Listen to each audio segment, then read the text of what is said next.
मैथिल साहब ये बताइए कि ये तो तमाम नैरेटिव्स तो गढ़ेगा, इसमें कोई दो राय नहीं है, लेकिन फिर भी अगर सबसे बड़े मुद्दे की बात करा जाए तो क्या आपको लगता है कि ये बड़ा प्लस प्लस रहा कि बीजेपी के पास एक चेहरा था और अलायंस के पास कोई चेहरा नहीं था? मतलब नंबर ऑफ फेसेस थे, लेकिन जब एक चेहरे की बात आई कि भाई कौन होगा आपका पीएम फेस, इस बात का कोई जवाब नहीं दिया।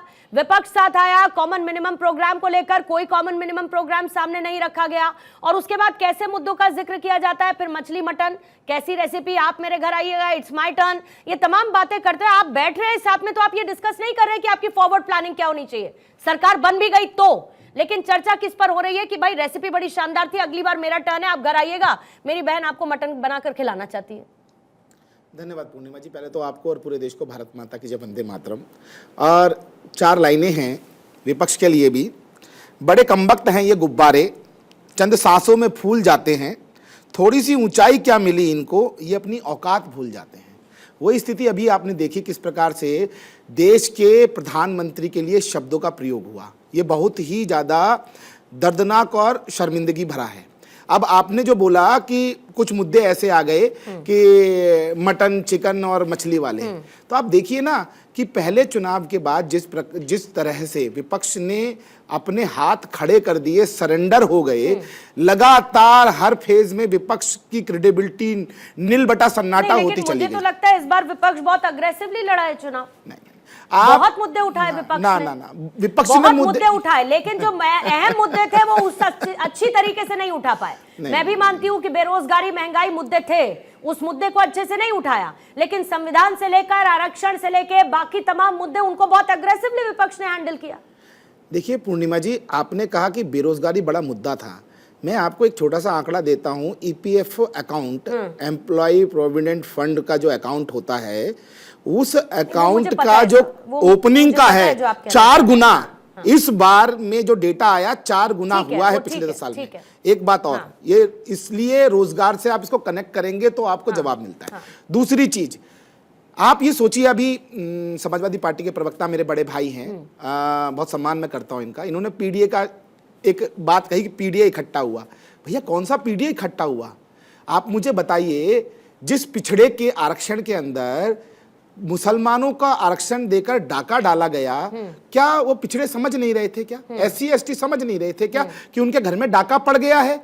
उनका जो हिस्सा है, उनकी जो हिस्सेदारी है, वो काटकर कांग्रेस ने मुसलमानों को दे दी। 4 शादी 40 बच्चे पैदा किए जाएंगे, उसके बाद वो रोजगार चिल्लाएंगे, और उसके रोजगार का पूरा करने के लिए आप हिंदुओं के द्वारा कमाए गए पैसे को इक्वल जो वेल्थ इक्वलिटी के नाम पर आप डिस्ट्रीब्यूट करने का एक कुचक्कर चलाने का प्रयास कर रहे थे। इस चीज को प्रधानमंत्री जी ने बेनकाब किया। और दूसरी बात, ये देश अच्छे से समझता है पूर्णिमा जी, 2014 से पहले की भारतीय सेना की स्थिति और आज की सेना की स्थिति। हम लोग घर में घुस के मारना अब शुरू कर चुके हैं। देश के अंदर जब चुनाव में वोट देने के लिए लोग जा रहे थे तो दूर दूर से आ रहे थे, तो वो 26 एक्सप्रेस वे जो इस देश में बने हैं, लगातार उन पे हाई स्पीड में वो चल के जा रहे थे, उससे वोट का टर्नआउट अपने आप में भाजपा के फेवर में गया। और छोटी छोटी सिटीज के अंदर जिस प्रकार से एयरपोर्ट्स बने, जिस प्रकार से रेल नेटवर्क को स्ट्रॉन्ग किया गया, वंदे भारत बनी, जिस प्रकार से देश की अर्थव्यवस्था जो है वो 5वीं बड़ी बन गई, और make in India, made in India के माध्यम से लगातार निवेश आया, उससे इस देश की स्थिति बदल गई है। और मैं एक बात और कहना चाहता हूं, जल्दी से सर, 4 तारीख के लिए संदेश है मेरा कुछ लोगों को कि वो जो बर्नौल देने की बात कर रहे हैं ना, स्टॉक अपने घर में बचा के रख लें, क्योंकि उनकी पार्टी के लोगों को बहुत आवश्यकता है, बहुत आवश्यकता है। और इस चीज के किसी बुगालते में ना रहे। नरेंद्र मोदी तीसरी बार देश के प्रधानमंत्री बन के आ रहे हैं, 400 सीटों के साथ आ रहे हैं। अरे भैया गला फट जाएगा, चाहो तुम्हारा तबला मैं बजाऊंगा एआईसीसी हेडक्वार्टर में बैठ के जब रहोगे तो गला फट जाएगा। त्यागी, आपसे जवाब मैं इसका लूंगी। त्यागी जी, आपका जवाब लेना चाहूंगी और उसके बाद विजय जी आपके पास आती हूँ। त्यागी जी, क्या चल रहा है? खटाखट, फटाफट, सटासट, क्या होने वाला है? पूर्णिमा जी, मैं आशा करता हूं कि मेरे बीच में कोई नहीं बोलेगा। मैं भी ऐसी आशा करती हूं। बोलिए, शब्दों की मर्यादा रखेंगे, कोई नहीं बोलेगा। ठीक है, मैथिल साहब। लेकिन मेरे भाई सूर्य प्रकाश मैथिल ने 2 लाइनों से बात शुरू करी, तो मैं भी 2 लाइनें पढ़ देता हूं कि तुम्हें ये धूल का गुब्बार नजर आता है, मुझे ये इनकलाब की आंधी सी लगती है। हुक्मरानों, वक्त रहते संभल जाओ, आवाम की सांसें अब आंधी सी लगती है, आवाम की सांसें अब आंधी सी लगती है। तो समझ जाओ पहली बात तो, और समझने का अब समय नहीं बचा है। 4 जून आने वाली है, आपको बाय बाय होने वाली है। ठीक है। अब आइए क्या बात करी। मेरे एक मित्र ने बोला यहाँ पर, पुरोहित जी के मैं बड़ा सम्मान करता हूँ, उन्होंने बोला कि ग्राउंड पर कहीं नहीं था विपक्ष। राहुल गांधी जी ने भारत जोड़ो यात्रा करी, राहुल गांधी जी ने भारत जोड़ो न्याय यात्रा करी, वो दक्षिण से लेके उत्तर तक और पूरब से लेके पश्चिम तक चले देश में। सिर्फ आम जनमानस के मुद्दे उठाए हमने कोई राजनीति की बात नहीं करी, हमने सिर्फ आम जनमानस के मुद्दे उठाए। महंगाई की बात करी, बेरोजगारी की बात करी, बढ़ते हुए रेपो की बात करी, नौकरियों की हमने बात करी, और वही हमने वादे अपने मैनिफेस्टो में किए हैं। ये लोग जो है भारतीय जनता पार्टी वाले, ये 2047 का तो सपना देख रहे हैं, लेकिन इनसे मैनिफेस्टो 13 दिन में बनता है 2024 की। खैर छोड़िए, इनकी जो राजनीतिक समझ है, लेकिन बात तो इन्होंने भी उज्ज्वला योजना की, प्रधानमंत्री आवास योजना की, पूर्णिमा जी उज्ज्वला योजना बड़ी अच्छी बात आपने बोली, हर बात की बात की, आरक्षण पर गारंटी भी दी कि आरक्षण खत्म नहीं होगा, संविधान भी कही कि कोई नहीं खत्म कर सकता, ये भी तो इन्होंने कहा। बहुत अच्छी बात आपने बोली, बहुत अच्छा मुद्दा आपने उठाया। सबसे पहले मैं उज्ज्वला को उध्वस्त करता हूँ। उज्ज्वला योजना में 2014 में जब हम सरकार छोड़ के गए थे तो 410 रुपए का सिलेंडर था, महिलाओं को सिलेंडर मिला उज्ज्वला योजना में, और उसके बाद महिलाओं का वो सिलेंडर खाली रह गया क्योंकि प्रधानमंत्री मोदी जी की सरकार ने, उनकी कुव्यवस्था ने उस सिलेंडर के दाम 410 रुपए से लेके 1100-1200 रुपए तक कर दिए। ठीक है। अब आइए संविधान पे।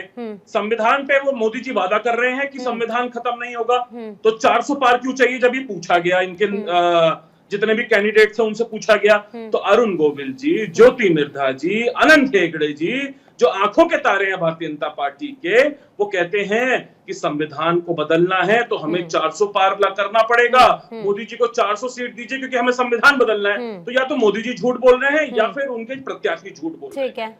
अब आइए आप क्या बोलते हैं, बात करिए इस पे बेरोजगारों की। अरे 80 करोड़ लोगों को अगर फ्री में राशन देना पड़ रहा है तो ये बड़ी चिंता का विषय है देश के लिए। यानी कि 80 करोड़ लोग देश के आज भी आपका ईडब्ल्यूएस कैटेगरी में है और गरीबी रेखा से नीचे रह रहे हैं।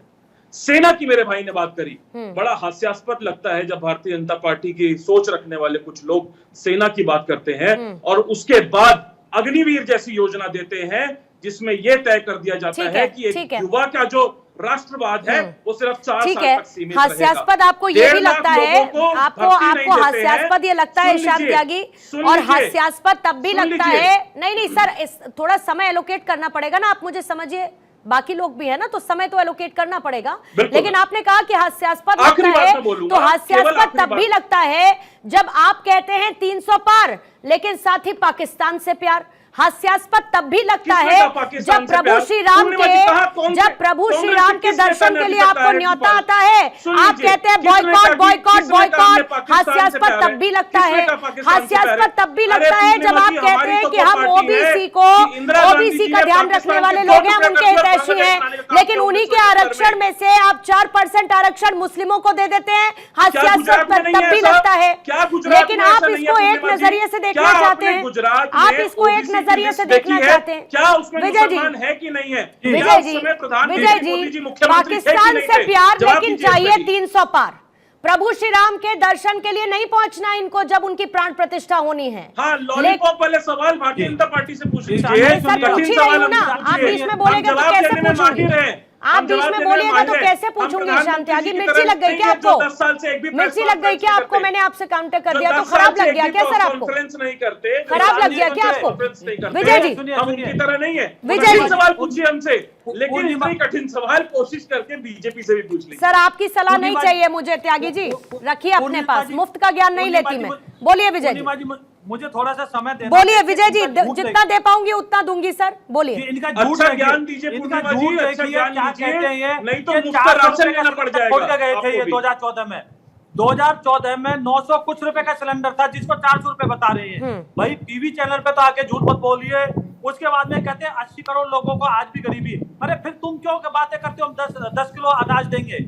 आप भी तो फ्री की बात क्योंकि आपने इस देश को हाशिए पे धकेल दिया कि हमें देना पड़ रहा है। ठीक है, अभी बीच में नहीं बोलेगा त्यागी जी, अभी बीच में नहीं बोलेंगे आप। विजय जी, आपकी पार्टी ने बोला ना 10 किलो देंगे, हमने 25 करोड़ लोगों का गरीबी रेखा से ऊपर उठाया। आप कहते हो कि आप जो है बॉन्ड के बारे में बात करते हो, 20,000 करोड़ में से 16,000 करोड़ इंडी गठबंधन के पास आया। कौन चोर हुआ? आप चोर हुए। आप कहते हो घुसपैठिए कहते हैं। अरे भैया घुसपैठिए बताइए।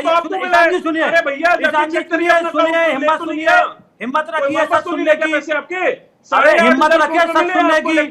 आपको रंगे हाथ हाई कोर्ट ने पकड़ लिया, 8,500 कर दिया आरक्षण किस तरह से। ईशान त्यागी जी, ईशान त्यागी जी प्लीज बीच में इंटरप्ट मत करिए सर, आपको बताया है। बीच में इंटरप्ट मत करिए ईशान त्यागी। पूर्णिमा जी, ईशान त्यागी बीच में प्लीज इंटरप्ट मत करिए, ईशान जी सभ्यता प्लीज इंटरप्ट मत करिए। आपको मैंने बहुत समय दिया और इत्मीनान से आपने अपनी सारी बातें रखी, तो दूसरे प्रवक्ता के लिए भी वो बाध्यता रखिए सर प्लीज। कोई नहीं बोला था विजय जी। देखिए हाई कोर्ट ने आपका निरस्त कर दिया, घुसपैठिए। क्या आपको नहीं पता आपने बांग्लादेशी घुसाए थे? क्या आपको नहीं पता आपने म्यांमार वाले घुसाए थे रोहिंग्या?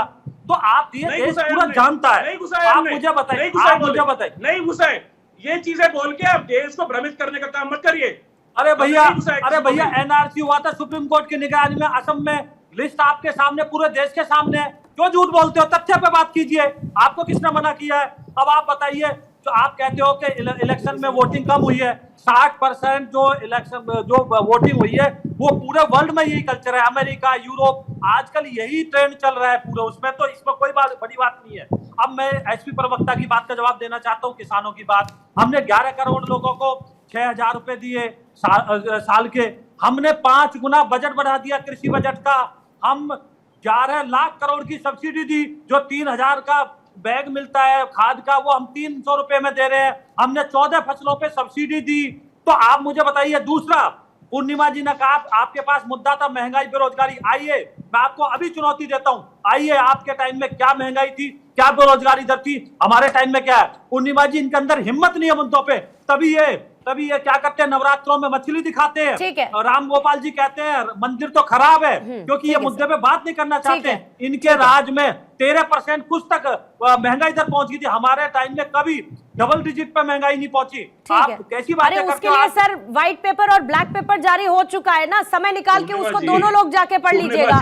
वो मैं भी पढ़ चुकी हूँ और आप लोग भी पढ़ लीजिएगा। उस पर बार बार क्या बात कीजिएगा और समय जाएगा। नहीं त्यागी जी जरा रुकिएगा, अभी मैं आती हूँ आपके पास। वरुण जी पहले आपके पास और उसके बाद मैथिल साहब आपके पास।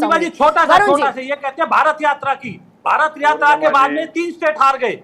ये अपना जो मध्य प्रदेश हार गए, राजस्थान हार गए, छत्तीसगढ़ हार गए। ठीक है, लेकिन अरे उत्तर प्रदेश पहले आ रही हूँ जोशी जी, आ रही हूँ, दे रही हूँ, अरे दे रही हूँ जोशी साहब, दे रही हूँ। वरुण जी के पास मैं कितनी देर में पहले गई थी ये बताइए जरा आप मुझे।